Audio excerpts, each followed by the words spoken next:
Oke, rekan-rekan, kita akan coba bahas dulu sebentar reviewnya ya yang sudah Anda tonton sebelumnya tentang bagian yang kedua, yaitu adalah model evaluation dan refinement.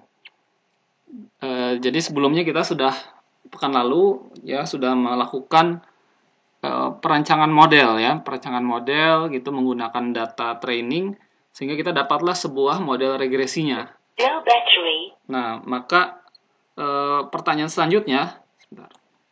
Oke, pertanyaan selanjutnya adalah bagaimana kalau misalnya model kita itu diterapkan pada data yang lain. Nah, kalau tadi kan diterapkan pada data yang training, hasilnya R-square-nya sekian, kemudian hasil MSE-nya sekian. Nah, jadi kalau tentu sudah Anda tonton ya bahwa datanya itu akhirnya kita pisah menjadi dua ya, ada yang menjadi training set, ada yang menjadi test set.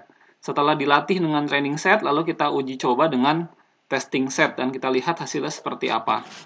Nah, di sini sudah ada contohnya juga bagaimana melakukan proses codingnya. Begitu. Kemudian, nah ini adalah tentang generalization performance.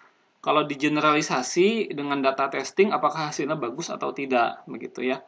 Kemudian ini ya ini ada generation error. Kita tahu bahwa ada error yang kadang ditimbulkan oleh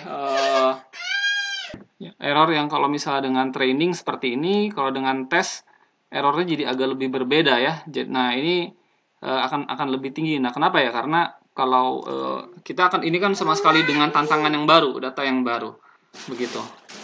Nah, jadi data yang kita ini juga masalah akurasi dan ya, tentu juga Anda juga sudah menonton ya tentang masalah generalization error ya, tentang akurasi begitu.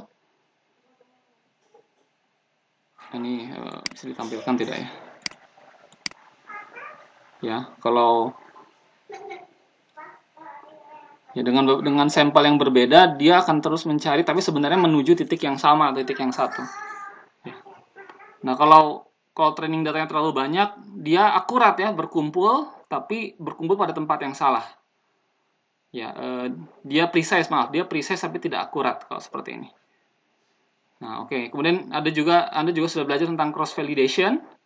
Bagaimana data diganti-ganti perannya, ada yang kadang jadi training, kadang jadi tes. Nah, yang ini awalnya training berubah di tahap berikutnya dia berubah menjadi tes. Oke, nah ini ada beberapa functionnya. Ya, cross validation di sini juga ada animasi yang bisa Anda cek, Anda lihat ya. Bagaimana melakukan cross validation. Begitu. Kemudian ada juga masalah terutama di grafik ini ya, saya tunjukkan adalah underfitting dan overfitting. Ya. Kalau misalnya data trainingnya terlalu banyak, kan tadi datanya tuh kita bagi kan, ada 70% untuk tes training, 30% untuk testing. Nah, kalau misalnya trainingnya lebih banyak, testingnya lebih sedikit, apa yang terjadi? Nah, yang terjadi adalah seperti ini begitu. Kalau trainingnya lebih banyak, testing lebih sedikit, training errornya kecil, tapi nanti testing errornya jadi meningkat. Kalau data trainingnya dikit, tapi data testingnya banyak, maka error trainingnya tinggi, testing errornya juga tinggi. Nah, yang paling bagus adalah di tengah-tengah ini. Selalu seperti itu ya. Yang moderat tuh seperti apa begitu. Oke. Oke, mungkin itu ide-ide dasarnya.